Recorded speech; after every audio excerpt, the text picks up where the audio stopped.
We have with us Ms. Kavitta Mehta, ma'am, founder at Third Eye Consulting. She holds a dual master's degree in business and strategy, one from India and another from UK. The experiencing of studying abroad made her aware of the challenges that a student faces while making significant decisions related to overseas education and career. With support and encouragement from her father, she took a big leap and decided to try Third Eye in 2014. We welcome you, ma'am.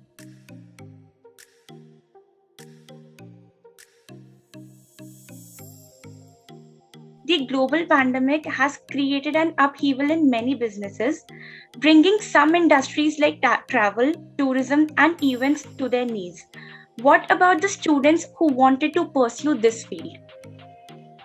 Thank you. And first of all, I'm very privileged to be amongst such senior members of the industry. Thank you for having me.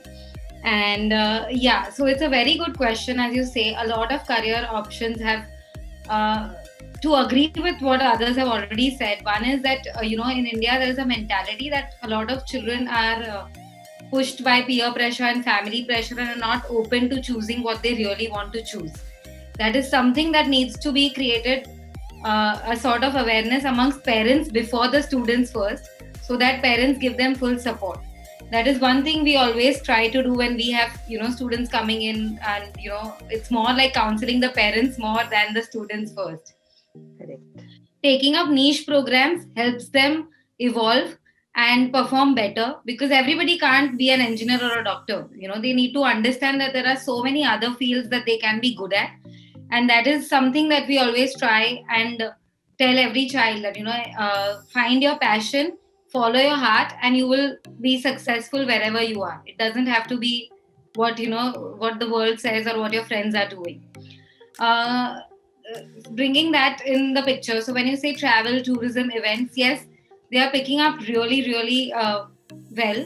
There is a lot of scope, especially in developing countries, because they've understood that that is something that is going to be forever. In post the pandemic also, those are the countries that are trying to revive economies through modes like travel, tourism, hospitality. uh, there are various options that students can pursue. There are a lot of colleges in India and abroad that offer programs in BA travel, tourism, and event management and hospitality. Uh, it is okay to opt for such niche programs.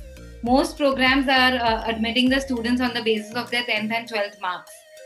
There are some schools which may require a separate entrance exam, which is very basic, just to test that, and most of them have started the entrance this year, understanding the fact that due to COVID, they have not had proper examinations, and it is better to judge them on that basis.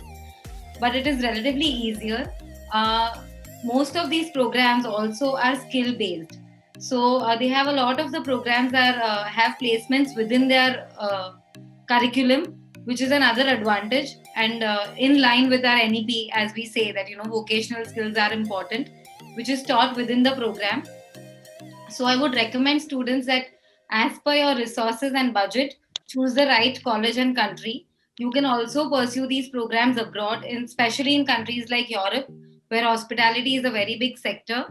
The placements after the program are very good, and the return on investment for a child who can afford a basic investment in the beginning is excellent. So you should look at such programs, and yes, it is a brilliant career to pursue. Yes, ma'am.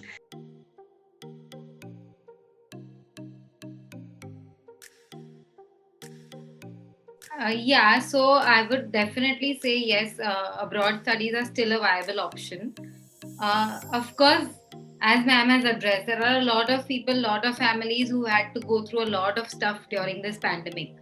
So it is circumstantial.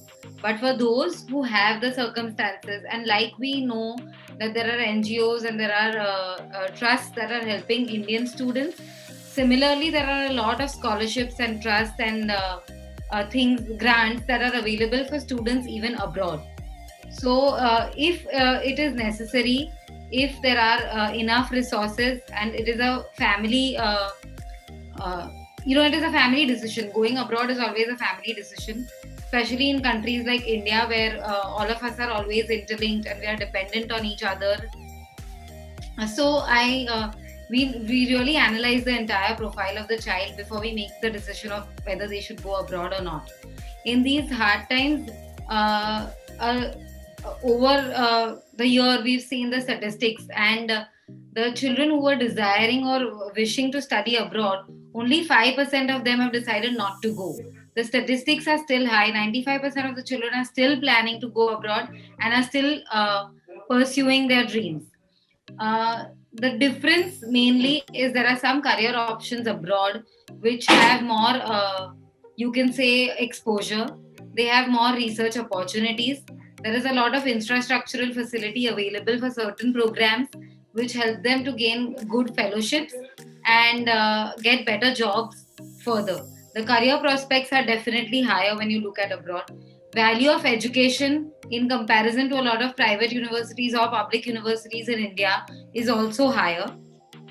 And of course, we should not forget that going abroad involves holistic growth of a child.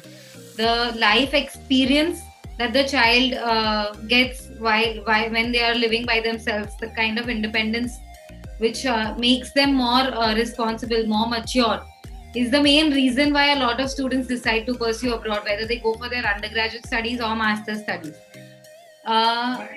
It is a long term decision. It should be well planned in advance because there are a lot of prerequisites when you're looking at studying abroad.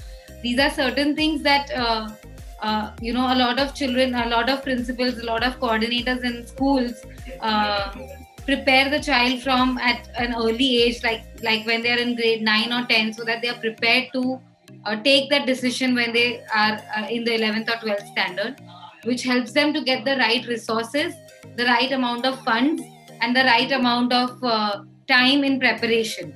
So that is, of course, definitely important. Another benefit of studying abroad is the multiple course options. They have a lot of flexibility. The curriculum is not rigid. In India, most students face problem after 12th standard, majorly because we have to choose a major at an early age. When they are very naive, they are still not sure of what they want to do. Whereas when you go abroad, they have flexible options and they're allowed to declare their majors 2 years inside their bachelor's degree and not at an earlier age. And of course, the global perspective. Now, with everything becoming global and with digitalization, the world getting smaller, more and more exposure globally will be achieved with studying abroad. So, yes, it is still a viable option. There are experts like Third Eye Consulting and other companies that help you understand your options, understand the finances involved, and make a wise decision.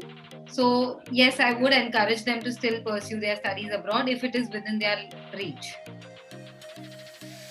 Yes, ma'am. Thank you so much for bringing this awareness and enlightening all the students out there. We surely believe that it will help all the parents and the students.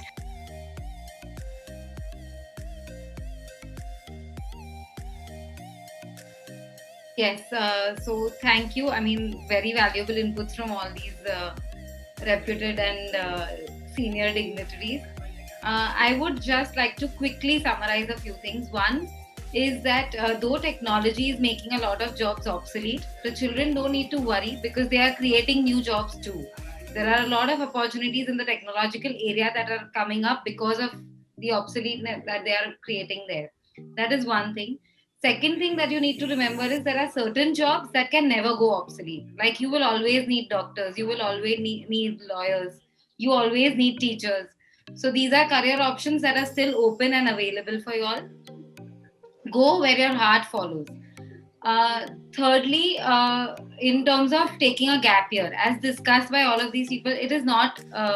There is no definite answer. There is no black or white whether it's justifiable or not justifiable. But I would encourage the teachers and parents that if at all, if it is a circumstantial evaluation, and at the end of it, if you think that the child has decided to take a gap year, please do not make him feel like he has done a crime. He or she has done a crime. It is not a crime. It can be circumstantial, as we've already discussed, and it is okay to take that gap year. You can do a lot of productive things even in that gap year. We are now entering the COVID-19 recovery phase, hopefully. and hopefully we will be more prepared for the third phase, and there will not be a complete lockdown, which will help us progress. It is critical for education systems to reflect, and particularly vocational education, in fostering resilient societies moving forward. Children should always work on transferable skills, so that they are ready with what is coming in the next decade and the decade after that, and they are prepared and they are more adaptable to situations. That is one thing that I think we should instill within their brains. In the coming years, there will be a lot of new courses, a lot of job prospects, a lot of changes. So before you take decisions, take guidance from your teachers, take guidance from industry experts, take guidance from career counselors, and make an informed decision. Also remember, one very important thing I would like to add in the end is that today's children seem to chase money. They see money and they want to take up that as a career option. But please remember, if you need to chase excellence, because if you chase excellence, the money will follow. So do what you like, do what you're passionate about, and don't do something because a brother or a friend or somebody has said that अरे यहाँ तो बहुत पैसा मिलता है. नहीं नहीं, don't follow money, follow excellence, money will follow. Thank you very much.